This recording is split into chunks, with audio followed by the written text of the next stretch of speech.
Howdy, ladies and gentlemen. Welcome to the Slightly Influenced Sports Podcast, where I'm joined with my co-host, Paul Ponzio. This is the podcast where we talk about the most recent sports news, and we get slightly influenced along the way. Pour me up one of those, man, if you don't mind. Coming right up, brother. Thank you, sir. We're going 3 fingers deep on this first. There's some good stuff, too, we got here, man. Thanks for bringing this. We got the Blantons. I'm ready. Spec special. So, hey, cheers, brother. Hey, cheers to that. Let's go. Alrighty. It's been a long time coming, man. I'm glad we're finally here. So, first topic on our bulletin list here is the Super Bowl, Paul. You like sports? I love sports. Hey. Good thing you're here, right? You know what I mean? So who are you picking for the Super Bowl, Paul? Man, first things first, I got to say it's been a hell of a season. Just for football, period, man. I'm so happy for this Super Bowl to be here. Honestly, man, Eagles are phonies. Let's be straight up here. Eagles are not. Wow. Cakewalk to the Super Bowl for sure. Never had a good team they played this year at all. Shots fired. Yeah, they're not good. Eagles are going to lose by a landslide for sure. Okay, yeah. So give me a final score prediction here. I'm going to say 28-10 Chiefs. 28-10. You think the Kansas City Chiefs are going to hold the Philadelphia Eagles to 10 points? Correct. Yeah. And the Chiefs are going to score how many? 28. 28 points. All right. Well, let's break down a couple of the things. The Philadelphia Eagles are expected to win by 1.5 points on Sunday. The Kansas City Chiefs, let me make this clear for the audience. I'm an Eagles man through and through. But I will say, for anybody watching out there, I'm a diehard Cowboys fan. So when I'm saying this, just know how much it pains me to say, okay? I don't believe in the Eagles. I hate them, in fact. They're the worst sports franchise in all of sports. Come on, man. All the of sports. City of brotherly love, bro. You gotta respect a little bit. You ever seen them Twitter videos? The city of brotherly love, right? You ever see the Twitter videos where you wear the wrong jersey to the Eagle Stadium and you get pelted with snowballs? I love it. I'm all for it. Well, let me tell you a little story. That's energy, man. I love that. They put AA batteries in those snowballs, Paul. That's no joke right there. But all that being said, the Eagles will win this Sunday. You know why? Jalen Hurts. Yeah, he's going to make you hurt, brother. All right? I'm a fan. He's a Texas boy, Houston born and raised. I just don't think they're a good team, man. Look at they play. They haven't played anybody this season. I mean, their playoff run, they played the Giants, their first game. Okay, whatever. Sure. Fair enough. Niners, who were a great team after that, on a third-string quarterback who went down to a fourth-string who also went down. Christian McCaffrey's on the sideline throwing passes, get ready to go to the game. You know what I'm talking about? That is true. Hurt team. I don't believe in him. I don't see it happening. Let me ask you a question, Paul. Who is the second best team in the NFC? In the NFC, I would say the 49ers healthy, or the best team. Okay. Period. I'll agree with you there. So is it the Eagles' fault that they were hurt? No. I don't think so either. No. So I don't think you can knock it to them going into this game. I would care to wager that the Eagles have a better offensive line. They have better wide receivers, better running back, tied defensive line, and better secondary. I mean, you got Big Play Slay back there. You got C.J. Gardner-Johnson back there. I mean, that's pretty tough to beat. On paper, they look great, but until they prove me something on the field where they play a proven team, I can't follow it, man. I hope they prove me wrong, but we'll see. Well, alrighty. I guess we all will see on Sunday. The kickoff is at 6:30 Eastern time. Cool. You got any bets you like for this game? What are you betting on? Any bets for the game? Yeah. I will say I'm taking a Miles Sanders touchdown. Anytime touchdown score. Anytime touchdown score. What's the odds at 135? I think it was 130. Minus 130. You might as well. Don't even tell me the odds. Okay. You might as well. Free money? Yeah. In the camera right here. Look at me. Okay. Bet your life savings on Miles Sanders touchdown. Anytime touchdown. Anytime touchdown. Lock it in. Yep. Lock it in. Even if you win, if you have to bet $500 just to get $15 back, go ahead and do it, man. That's a free $15 just sitting right there. Go to your bank, call your bank, tell them you want a loan for $500. Yep. Put it on Miles Sanders anytime touchdown score. You got any good bets that I like that one a lot too. I like that. I also like Jalen Hurts anytime touchdown scorer. I definitely think he's going to run one in at some point. With all the QB powers, QB sneaks they run, I could see it happening for sure. My biggest one I have, it's the Super Bowl. You got to do some crazy bets. Gatorade dump color is going to be blue. Lock that in. They're dumping blue Gatorade. I'm not saying nothing else. Okay. They're dumping blue Gatorade on the coach. Okay. I'll just say, is there a prop bet for AJ Brown complete mental breakdown? You got on that the sideline? Yeah, hammer that one. Okay. While we're at it. Austin, did you see the news today? Kyrie Irving is a Dallas Maverick. I love it. What are your thoughts here? Love it for who? Let me ask you, but let's start with that. There are lots of winners and losers, lots of people who aren't even involved who are still losers. We'll talk on that later. Okay. But the Mavericks are big winners here. Upgraded position. He's obviously not going to re-sign this offseason unless they miraculously win the NBA championship. Kyrie's not going to stay. Okay. There's no way. He's a rental player. They didn't give up a whole lot considerably. They're not a historically great team at signing free agents. Okay. So the trade works out for that. You might as well make a run at it, man. Do what you can here. If they don't make a run, then you can say you tried. So is the goal to have Luka as your main ball handler and have Kyrie off ball, just waiting? I never saw Kyrie as a big facilitator, really, man. I know he's technically a point guard, but he's really more of a shooting guard to me, like an Allen Iverson archetype, more type of guy. ISO ball scorer, Well, let me ask you a question. Talking about Allen Iverson, when he played with the When he played with the 76ers, Yep, he was the primary ball handler, and he made it to the NBA Finals and won an MVP all by himself. And then he got traded to the Denver Nuggets around when he was like 29, 30, around that age, where Carmelo was the main ball handler. And he didn't make it another like 3 years in the league after that. Yeah, true that. Kyrie Irving is 30 years old. Yeah. And he's going to a very similar situation as Allen Iverson with the Denver Nuggets. You call it that. What do you consider a primary ball handler? You talking about the guy who runs the offense, he brings the ball up the court? What do you mean by primary ball handler? Well, Luka has the highest usage rate in the league. Mm-hmm. So it's not like he's necessarily letting the ball flow. Right. And I don't take Kyrie as a guy that's going to see Luka bring the ball up the court and say, let him dribble while I stand over here. I mean, the thing about Luka's usage rate, I don't blame that, because look at that Mavericks team. I mean, the offense has to go through him. You're going to pass to. That's true. That's true. I don't know. I don't blame that at all. But here's what I will say about Kyrie Irving. You're not just getting a basketball player when you trade for Kyrie Irving. Correct. Yeah. You're getting... Activist is not the right word. I like narcissistic. That's a good word. Yeah. Martyr is also a good word. You know what I mean? He's out here dying for the cause. Not the best causes either, I would. This is for everybody at home watching this.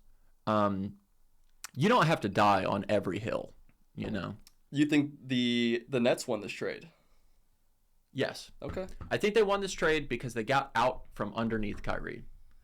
He's basically Aaron Rodgers for the Packers. He's just holding that franchise hostage. But he gives you the best chance to win. And if you're the Nets and you don't own your picks for the next 3 seasons, you don't have the luxury of time. You know what I'm saying? You can't sit there and be like, oh, I can just tank this year and draft well. You don't have your pick. You have to win now. Here's what the Nets' problem is.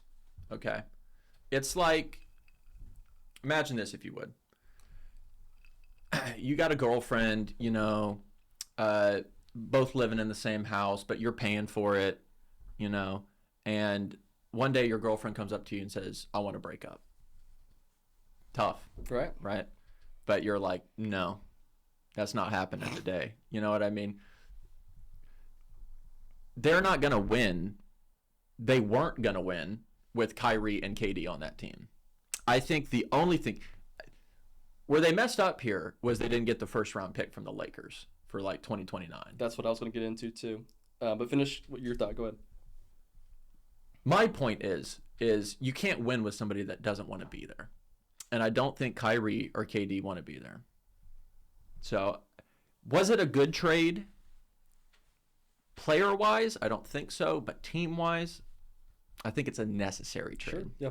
We could talk about that too, the whole Nets experience. We can go in and say, at least they tried.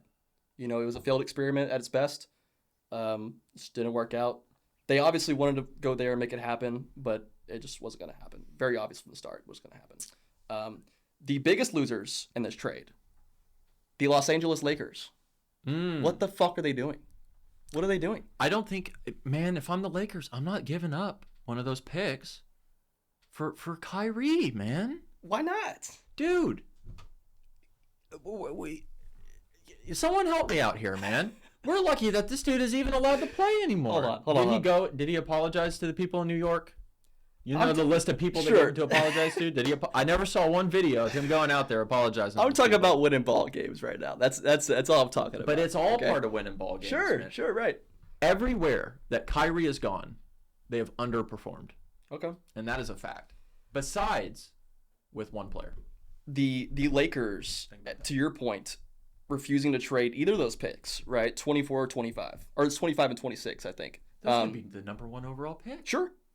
Yeah. But if you're any sports team, regardless of league, sport, if you have the opportunity to win a championship, you have to do that now because that doesn't come often. You have to do it when you get the opportunity.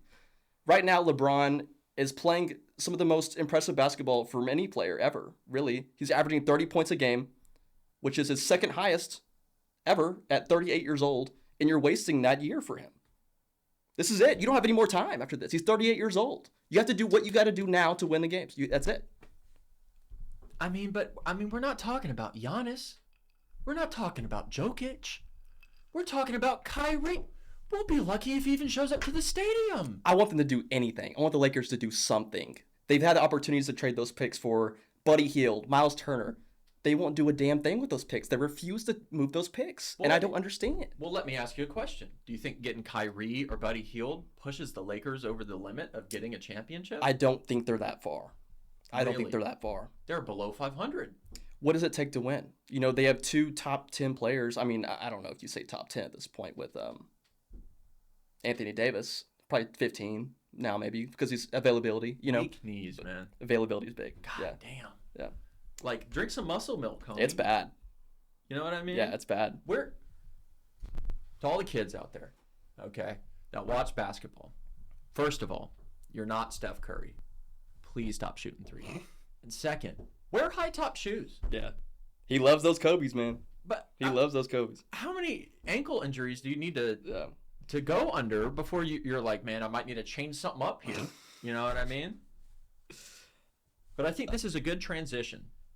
Because we mentioned earlier that there's only been one player that Kyrie Irving has won with. And that one player is the potential GOAT. So we're going to go right into the LeBron James topic. I've been waiting for this one. He is 36 points away from the time of recording this of breaking Kareem Abdul-Jabbar's regular season scoring. Can we get a standing ovation right now, please? Oh my God. Give it up. I'm past the point of saying potential GOAT. You can't even. I'm over that. You can't be mad anymore at him. When it's all said and done, it's not going to be a potential GOAT argument anymore. It's going to be he's the GOAT. That's it. He's the best loser of all time.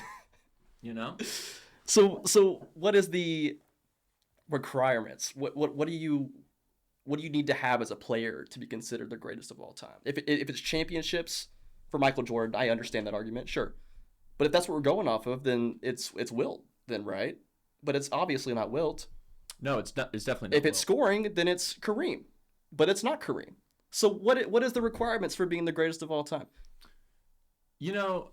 This debate is as old as how old is LeBron? At least 38 years old. Okay. So I will say,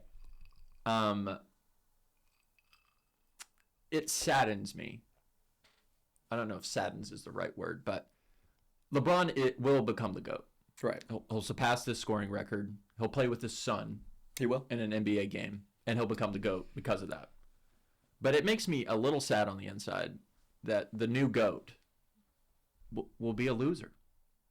I mean, just deep down. Why do you say he's a loser? Why do you say he's got a losing record? He's got in the finals? Yeah, just in general. if are we talking about, so if we're talking about finals records, we can go into whole conversations about 90s basketball competition if you want to go there. I'm not going to go there. But the teams he played in the finals, I'm talking super teams, right? Beyond super teams. Those Warriors teams were crazy. That one with KD on it, the Warriors team, they had a preseason NBA Finals championship odds was negative odds. It was like minus 140 preseason odds to win the NBA championship. That's insane. That's like unheard of. I'll only give you the 2 years with KD. That's it. But he lost in 2007 to the Spurs. He lost in 2011 to the Mavericks. 2014 to the Spurs again. And then he lost all the ones to the, not all of them. He stole one from the Warriors. The Mavericks one, I will give you 100% loser. He had like an 8-point or 9-point game, one game. Mm-hmm. Awful. I agree. That was a really bad series. Everything else, I'm not hearing it. I refuse. The Cavs team that lost to the Spurs in the 2010 or before 2010s, what was it, like 07, 08, right? Mm-hmm. Name me 2 other players on that Cavs team. Mo Williams. One more. The Anderson Varejao. Was he on that team? I think Ilgauskas was. I think. Yes, he was. He absolutely was on that But team. you see what I'm saying? That team was an objectively bad team. That was really bad. Like, okay, who's on the 2007 Spurs? Tim Duncan? Ginobili, Manu, or Ginobili wasn't there yet, probably. No, I think he was there. Or Tony Parker wasn't there yet. I don't think he was there for that one. Yeah, Duncan, Bruce Bowen was there. If that team was starting today, it wouldn't even make the play-in tournament. But that's the whole thing about gotcha, bud. Differences in game style. We can go generation by generation talking about that, but we're not. Anyways, finish what you're saying. My problem is just like statistically speaking, a 6'9", 260 pound individual who runs like a 4.5 or something along those lines. I don't know exactly, but at his peak, yeah. But how do you even, like, Michael Jordan was 6'6". See, the tough part is I mean, he won 11 scoring titles, mm-hmm. 11, and he won Defensive Player of the Year a couple of times, I believe. LeBron should have probably 2 of those, but we're not going to go there. So Defensive Players of the Year. He got snubbed out of one of them. Yeah. We'll see. This is what I think is actually hurting the Lakers more than anything. Nobody plays any defense. Yeah.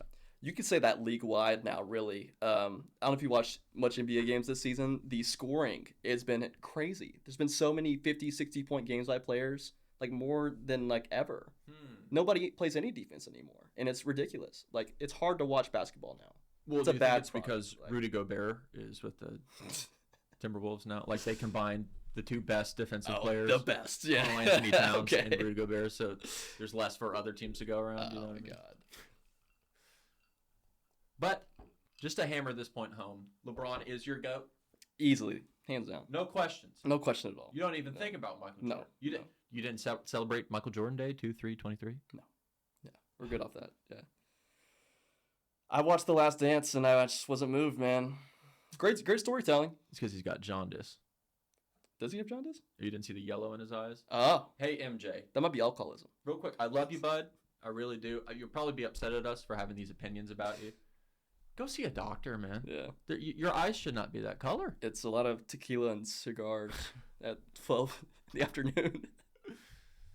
Well, if I was losing my GOAT status, I'd probably be tequila and cigars. I bet Nike's pissed. I bet they're pushing all these agendas. Well, why? They got LeBron to a lifetime deal. I don't know. I just think they love Jordan, man, really. I don't know. He do be selling them shoes. Yeah. You know what I mean? Maybe I'm getting a little tinfoil hat over here. Well, let me ask you a question about LeBron, because I feel like this is a fair comparison. Because I always compare these 2 players. Sure. LeBron James and Tom Brady. Okay. Tom Brady is 7-9 in Super Bowls. What is LeBron, like 4-6 in finals? Because he went to 10. He might be like 4-11 or something.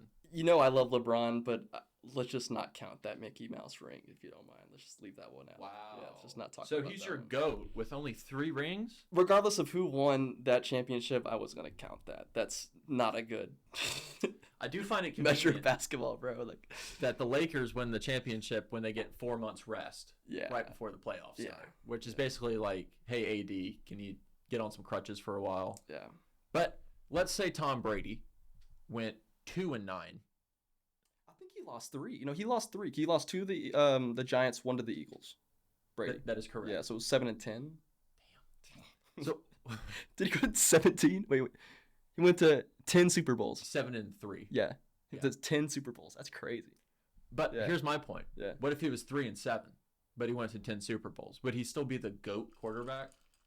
I don't like to compare football and basketball in that way because it's so much more of a team sport in football where you can't count on one person. I know he's the quarterback, but you don't think that a quarterback can make as big of an influence in a game as like LeBron James could on the basketball court? Not at all. No. Well, it's football goes through the quarterback. Right, but so say Tom Brady drives on the field, scores a touchdown with a minute left in the game, gets the lead, right? How is he going to do anything to prevent his defense from making a stop? You know what I'm saying? He has no control over that. LeBron has some control. That's fair. Yeah. But that should be even more damning towards LeBron. Sure. Because he has more control over the game, and he couldn't control it to a W. Do you see what I'm saying? That's fair. Yeah. Much to think about. Basically, all I'm trying to say is I do think LeBron James will become the GOAT. I don't think he's the GOAT currently, and I'm not necessarily happy about it, but I will accept it. Paul, any final thoughts on the LeBron James topic? For everybody who says he's not yet, that's the second he retires. Y'all are coming around. The second he retires. Yeah. Everybody's going to bust out their like VHS tapes, like, oh, I seen LeBron. You didn't even see him play, man. It's more of a generational thing. What you grew up on, that's why old heads are more Jordan.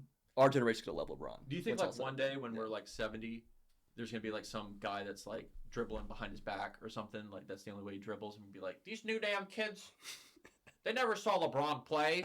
They don't know. They're going to be dribbling with their forehead up and down the court. It's like, what are we doing? What happened to our basketball game? Do you think like in the future, they're going to get on ESPN and be like, LeBron James is only 6'9", okay? They're playing, they're like 7'5" now, okay? Like, it's generational. You're saying that, but that's a real scary thing to think about. It's happening. I think it's happening. I think you put Wilt Chamberlain in the league. I still think he's averaging 35, bro. I don't know about 35. 35. He'll get you 12 boards. Oh, absolutely. Yeah. But to your point about, I know you're joking about it, but the whole 7'5" players becoming a common thing. Look up the Orlando Magic starting 5 right now. It's terrifying. They're not bad. They're fun to watch. I mean, it's terrifying. Than they used to be. Sure. Yeah. But that's a terrifying thing to think about, bro. They're all 7 foot. Like, are you ready for this one, Paul? Sure.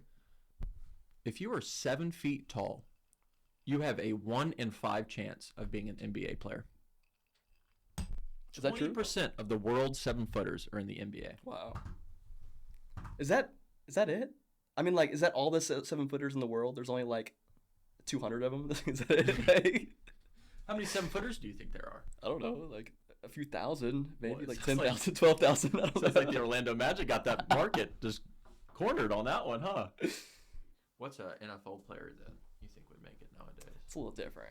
I feel like most Miles Austin. Fuck yeah, dude.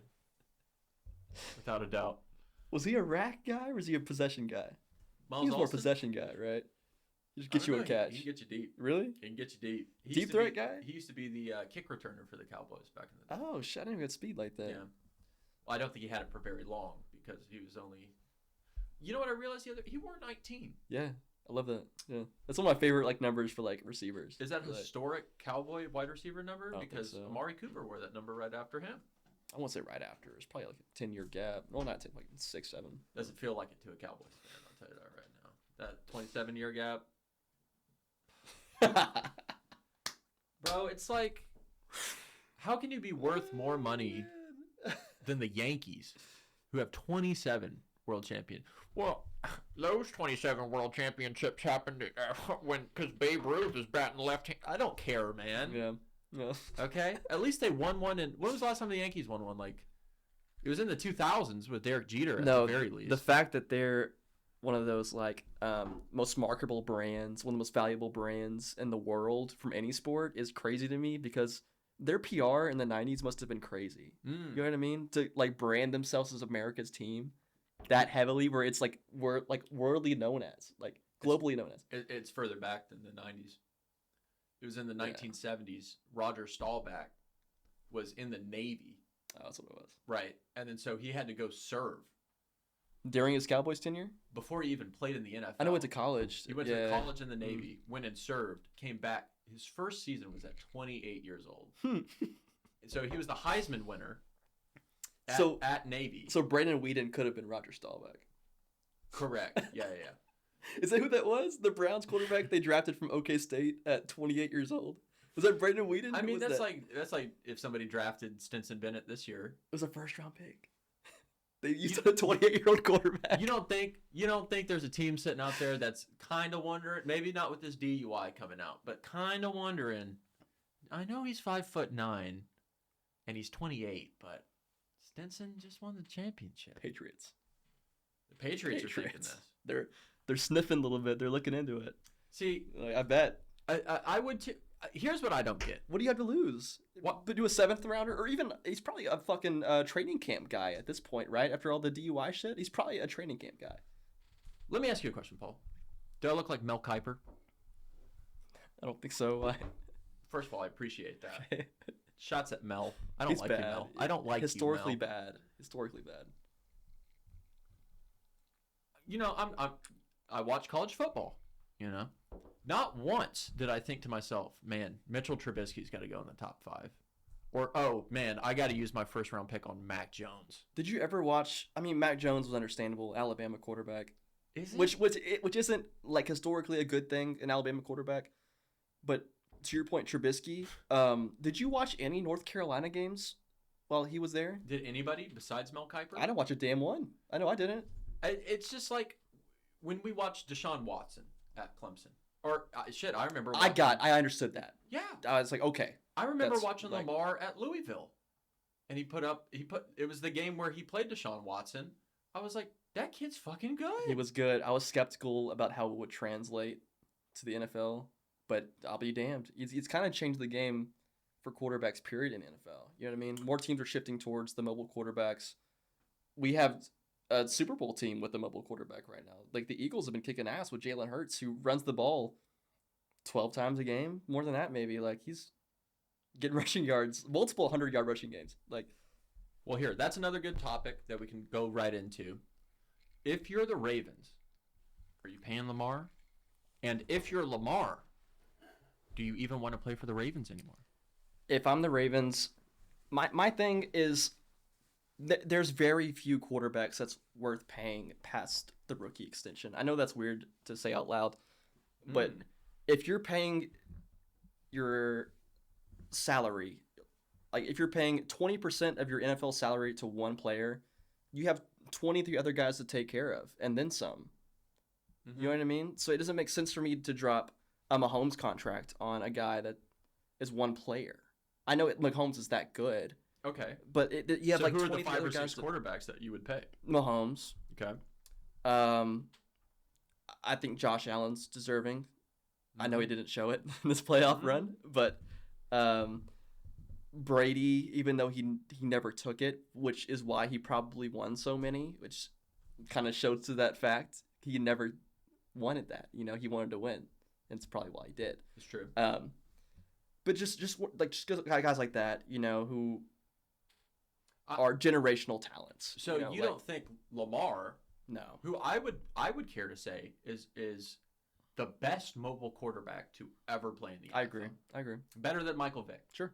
You know? Yeah. So if I never thought I'd say that, but it's happening. If you're the Ravens, and I know Tyler Huntley just made it to the Pro Bowl, which we made it to a Pro Bowl, which we'll talk about here in a second. But he's not going to win you any playoff games, you know? And it's like, so if you're not going to pay Lamar, who are you going to get in there? You're just going to be bad for the 4 years you would have paid Lamar. Mm-hmm. You know what I mean? You're not going to get somebody as good as him in the next 4 years. So you might as well give him I'm not saying I'm signing him to like a 10-year Mahomes contract. Right. Yeah, that's the thing. You got to get him to a deal where it makes sense for both sides, where both sides are happy, and doesn't fuck your team over for the next 5 to 6 years. Because So, like, you got to find that middle ground in there for sure. I give him whatever he wants. No, not Lamar. But he is your offense. Like if you're the Ravens, right? Right. Like he runs Mm-hmm. and he passes. Mhm. But like if you had Brandon Whedon in there, let's say, okay, That's Fall back. polar opposites. Go to Tyler Huntley. I mean, the games that Tyler Huntley started, did they win games? No, but you know he did decent stats. Like he's the same archetype of quarterback. You know he did decent enough to put the stats up. Didn't win the games. I get it, but he's a tangible option. I think. But I guess my question is, first year he sits behind Joe Flacco, right? Second year he wins the MVP. Third year he wins a playoff game, and then this year he was hurt. Right. What more could you ask for? Yeah. I mean, he won the MVP in his first year starting. In fact, his first year starting, he broke the record for rushing yards. sure did. It's like, okay, maybe he isn't a pocket passer, but he's the best version of this type of quarterback that we've ever seen. Period. So how can you not pay the man? Right. Yeah. You know what I mean? It's just you got to think about the longevity of it, though. Really, man. I mean, this is his fifth season in the league. He just got wrapped up with, right? Something like that. How much longer can you survive with that type of play style? So I guess this blends perfectly into our second topic about this whole thing. If you're Lamar, do you even want to stay with the Ravens? Do you think another team? What teams do you think would even be like, ooh, I want to trade for Lamar? I think as far as getting your stats, the Ravens is the best place for him to be. I with that absolutely offense. agree. Yeah. If you want to do the riskier move and maybe try to win a Super Bowl, you know, I'd consider the Miami Dolphins. I guess he could just leave. Huh? He could just leave. Yeah. It's not like you have to trade him or anything. He's born and raised in Florida. I think it makes sense for both sides. And Tua's still on his rookie deal, isn't he? I think they're fed up with Tua, bro. I think Tua's. Although they got a lot of money tied up with like Tyreek. Yeah. Although I don't think are they paying anybody else? I think they. Tyreek's getting a lot of money right now. It's a lot. Yeah. I mean, yeah. Would you rather have Tyreek or Lamar? Is the real question. Like, I mean, is Tyreek worth it if Lamar is not? Not if you have a decent quarterback on a rookie contract. I mean, if it was a perfect world and their quarterback didn't have 6 concussions, you know, I'd be fine with that. But he's not. You know, he's got a little bit of brain damage going on. So I mean, I think it's time. he needs to consider it. How long, wrapping it up? Like how long before he takes off his shirt and is dancing on the field? You know what I mean? Before that CT starts coming through. Do you follow AB on Instagram? I sure do follow AB on Instagram. It's bad, man. Low-key very sad. It's bad. It's sad. Yeah. America. It's real. It's real. I was a little like iffy if it was real or not, but it's real. CT is a real What do you mean you were iffy? It was like, okay, you know, it's head injuries. You can't act that different, right? You're still your same person. He's a completely different person. What are you, like a scientist from the 1950s? Hey, I don't know, man. I don't know. You don't think is there another punched in the face multiple times is going to make you dumber over a certain period of time? Is there another person behind maybe Mike Tyson where it's drastically changed their personality like that? Not to that extent, right? Like it's a crazy night and day difference. It's ridiculous. Like, have you ever seen Muhammad Ali like right before he died? No. Oh man, is it bad? Oh, he can't talk, right? He's like mute. Earl Campbell. So I used to go to UC. I've met him in person. It's bad. He can't walk. Yeah. Yeah, man, because he just got hit in the head so many times. A little bit of legs too, here and there. But I mean, yeah. I'm sure it has something to do with maybe it. a little bit, yeah. But all this going back, dude. Let's rewind a little bit to the Tyler Huntley making it to the Pro Bowl. Sure. Because we both have some very hot opinions. The fucking Pro Bowl, man. Did you watch any of these games today? The events? I don't know what you call it. Like, so the event started on Thursday. I don't know if you actually knew that. Did you watch any of them? I did watch some of them. And I saw highlights on Twitter. I didn't sit down and watch a damn thing. Didn't an NFL player tweet, "This shit is stupid"? I believe it. I believe it was Josh Jacobs. Said this shit is stupid. and I agree. But if you want to get into your opinions, Yeah, because they're doing flag football this year. Yeah. So it was flag football for the main game. The head coaches, I don't know, like the team captains, I don't know what you call it. The Manning brothers. Yep. It was Eli and Peyton. I actually really like that. Sure, but I mean, they dick ride the fuck out of those two guys. Goodell in the NFL, they fucking love the Manning brothers, which is cool. I guess they're good guys, but I'm kind of full. Are you like kind of fed up with seeing them so much? It's like every fucking football game, I have to hear fucking Peyton and Eli in my ear. I'm like, all right, dude, like don't watch the ESPN too, man. It's like, I don't know. Would you rather listen to the Manning brothers or? I'll take Romo, bro. He's got it, bro. I think Romo's good. Did you hear about the intervention? Is that real? Yeah. Is it a real thing? They said that he sucked. He's my favorite commentator. Yeah, they said he had a fall from grace or whatever. I don't know how true that is. Have you noticed a difference? I haven't really noticed a difference. Like, there was definitely a clip that came out. Oh yeah. Where Tony Romo said a word. Almost said a word that he shouldn't have said. So maybe that intervention was necessary. But going back to the Pro Bowl, I refuse to believe they sat him down and was like, "Hey, you need to fix some shit." I refuse to believe that. There's no way he's like had an actual intervention with them, bro. Well, I googled. I was like, Tony Romo worst commentating clips. Yeah. Nothing popped up. Yeah. Like nothing at all. Yeah. Yeah. And I was like, I don't remember a time where like he said something that was like obviously wrong, you know, but apparently he wasn't studying enough for before he came up. He was just shooting from the hip. Yeah, I mean, that's the thing with like broadcasting jobs. We're getting more and more former NFL players who treat it as like a retirement job. Where it's supposed to be an easy job where you just do it in your retirement. Like Brady's about to do it, right? So they go into it thinking like, hey, I'm not gonna have to do a whole lot of work in this. So I mean, it makes sense. You're not gonna watch film every night. You're gonna be with your family. You know, like I don't know. I did hear that apparently he would fly in to these places very late, like the day of the game, and like show up extremely late and maybe a little drunk. I don't, Tony, don't come after me. All right, I'm not saying you were drunk. I'm saying you could have been drunk, but. Ain't nothing wrong with that, Tony. Hey, cheers to that. Drinking Coronas on the beach, is that his ad? Hey, I'm all for it. I can tell you, just from my personal experience with the college football game day guys that I worked with briefly, they come at the very last minute. The college game day guys, ESPN.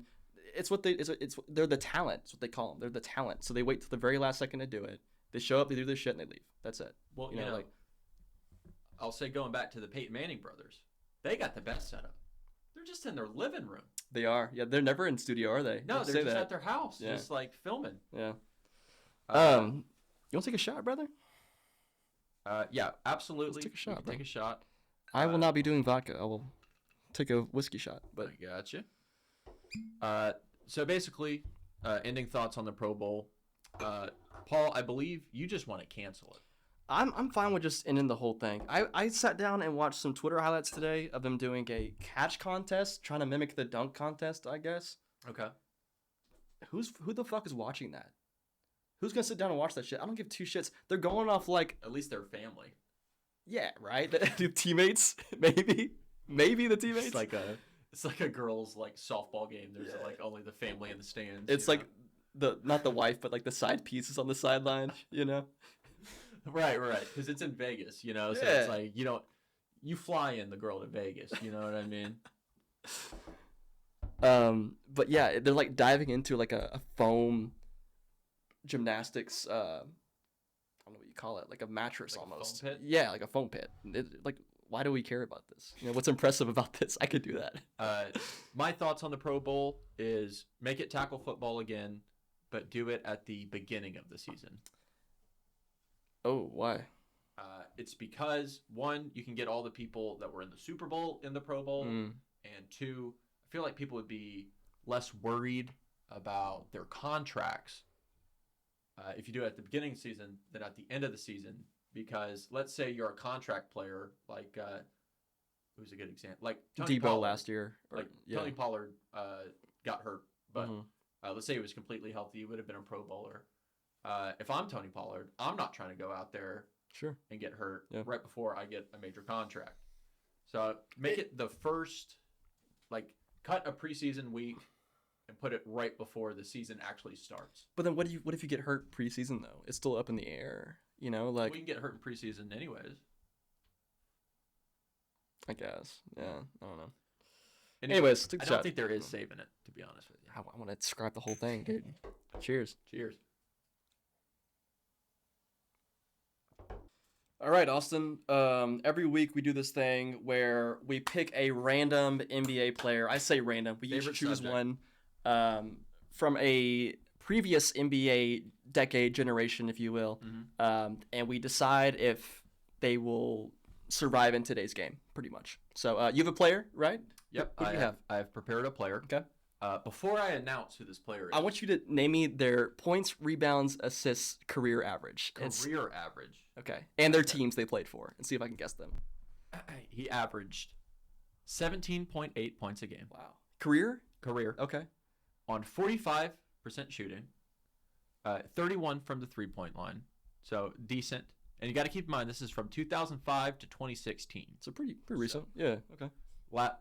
Generation ago. He averaged 3.5 assists, or 4.6 assists, 3.5 rebounds, and 1.7 steals a game. So he's a guard. He's a guard. He's a guard. Played for the Warriors, Bucks, Mavericks, and Pacers.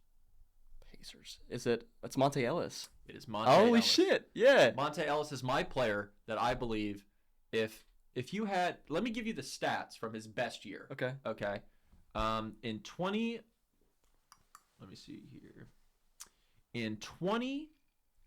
2009 actually, my man averaged 25 points a game on 45% shooting with 5.3 assists a game. Other stuff, it's kind of not relevant. You put Monte Ellis on the Lakers this year, I think that would probably be better than adding Kyrie, to be honest. We're talking about prime Monte Ellis, Yes. though. So in his prime. I gotta say, I'm so glad you chose him. I am a huge Monte Ellis fan. I love Monte Ellis. Number 11, the dude, for sure. His Maverick years were great. The Pacers were great, too. Him and Paul George. I think Paul George was on that team. It was Paul George, Danny Granger was on that team. 2015 Pacers. Man, that was a great fucking team, Roy Hibbert. dude. Yeah, Lance that's not your Stevenson. player. It's not. Fuck no. But dude, yeah, I love Monte Ellis. Definitely a iso ball scorer. Get you a bucket. You need a bucket, just get you a fucking bucket for sure. Like, who is Monte Ellis's modern day NBA equivalent for all those kids out there watching today? probably like Dinwiddie. I would say that's Probably fair. about Dinwiddie. Yeah. Yeah. He's not going to get you there, but he might help you get you over the top if you have a good enough squad around him. Sure. Yeah. You have a player that you'd like to I bring do. to the table? I know you mentioned the years played. I don't. Oh, I do have that. Okay. We're good. Okay. So my player, his averages were For a career. career averages. Okay. 16 points, 4 rebounds, 3.9 assists. Okay. 3-point average of 37.1. That's pretty high. Pretty damn good, right? What years did he play? He played from 01 to 22. Damn. 01 to 22. Damn, he played 23 seasons? Is that Vince right? Carter? No. You mean to tell you the teams? Yeah. Tell me He the team. played for 23 years. Boston, Phoenix, Atlanta, Brooklyn was the main one, I think. Probably Atlanta too. Utah, Houston, and then Boston at the end. Is the Wollongong Tigers in there anywhere? I wouldn't doubt it. Is it Jarrett? It's not Jarrett Jack. Who the fuck is this? Joe Johnson? ISO Joe. He only Yeah. averaged 17. Well, his later years, he obviously played 16? fucking 20. He played 20 years in the NBA. 22. Played 01 to 21, 22. He played 20 seasons in the NBA. Wow, what the fuck? They should list the Big Three league in there. Yeah. Joe Johnson. I'm pretty sure he's like. I'm pretty sure he has like a 6-pack abs and like. I'm pretty sure he can play right He now. could probably still hoop. He Yeah. probably still hoop. Yeah, I believe that. What was his last? When he played in 21, what was his averages? He played one game. Okay. Okay. What about the year before? So he played. Oh, he had like a 3-year gap in between. So he played Really? at 36 and then again at 40. So the Boston Celtics signed him at 40 years old to play for one game, apparently. If that's it. You know. Okay. He was a Rocket before that. That was it. So, but ISO Joe was one of those guys. Early 2000s, before we even had this topic of ISO ball, where just get you a bucket. I mean, Iverson, you have that. But just the prototypical tall guard who could play a little bit of defense, had a good handle, wasn't a great facilitator, but get you a fucking bucket. Great 3-point shooter, drive to the basket, get you a fucking basket for sure. So just all around bucket, bro. He's a bucket getter. I remember those Hawks, the Hawks back then when they had Kyle Krover, Joe Johnson, Al Josh Jefferson. Smith. Yeah. I'm pretty sure I bet money on them to win that year, and I did not succeed. LeBron. So they were the 1 seed.